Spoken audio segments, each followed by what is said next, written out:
Ahora resolveremos la lección 7 del bloque 1 del libro Desafíos Matemáticos Quinto Grado de Educación Primaria.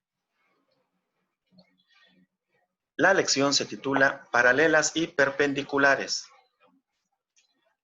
El aprendizaje esperado consiste en identificar y definir rectas paralelas, secantes y perpendiculares.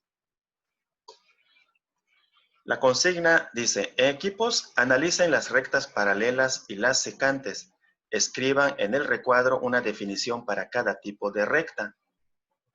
Ahí tenemos algunos ejemplos de rectas paralelas y otros ejemplos de rectas secantes. Ahí nos piden definir a partir de observar sus características.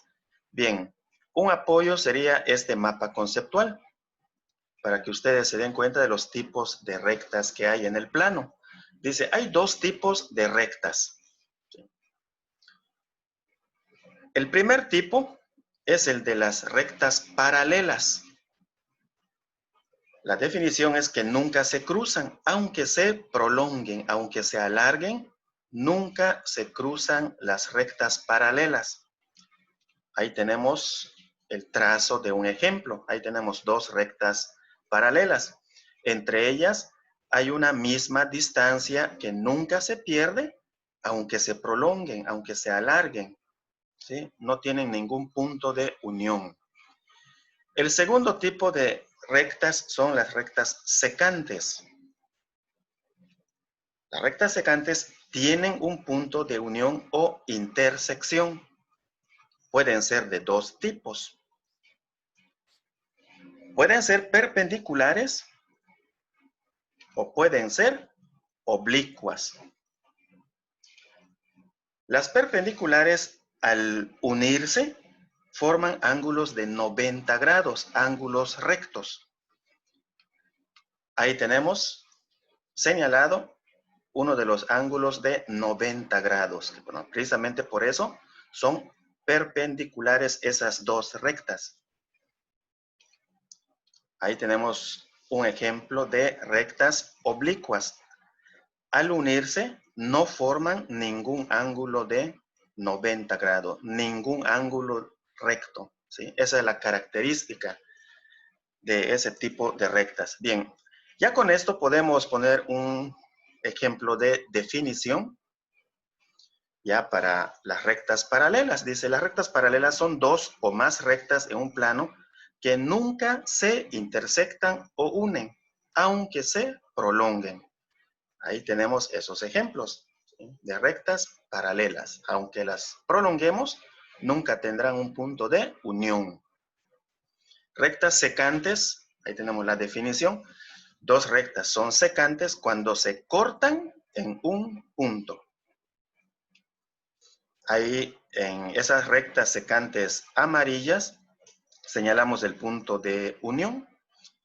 Ahí señalamos otro punto de unión y ahí tenemos otro, ¿sí? Solamente para señalar el punto donde se cortan ambas rectas.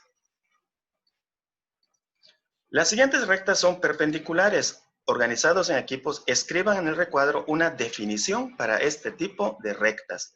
Bueno, dentro de las secantes ya vimos que están las rectas perpendiculares. Ahí están trazados algunos ejemplos. Entonces, a partir de ello, nosotros tenemos que hacer una definición. Vamos a poner esta definición. Dice, dos rectas son perpendiculares si son secantes, ¿sí? Esa es la primera condición, si son secantes, es decir, se cortan en un punto, y forman ángulos rectos, esa es la segunda condición, forman ángulos rectos, es decir, ángulos de 90 grados. En total forman 4 ángulos rectos. En ocasiones, para verlos es necesario prolongar las rectas.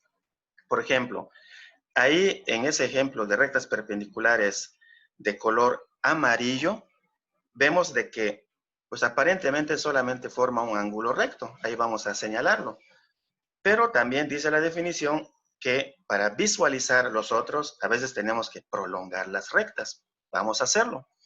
Ahí está. Prolongamos esa recta y prolongamos, ¿sí? Alargamos la otra, ya podemos identificar las otras, ¿sí? Los otros ángulos de 90 grados, los otros ángulos rectos. Ahí tenemos la señalización ya de las 4.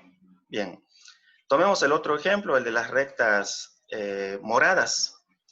Vamos a prolongar para verlo, porque ahí pues solamente aparecen 2. ¿Sí? Ahí tenemos un ángulo recto y ahí tenemos el otro. Solamente podemos alcanzar a ver 2, pero al hacer la prolongación aparecen los otros 2 ángulos. Ahí tenemos uno y ahí tenemos el otro. Entonces, por eso es que se puntualiza en la definición que a veces para verlos es necesario prolongar las rectas. Te invitamos a darle like para apoyar nuestro trabajo. Suscríbete y comparte. Suscríbete y comparte. Nos vemos hasta la próxima.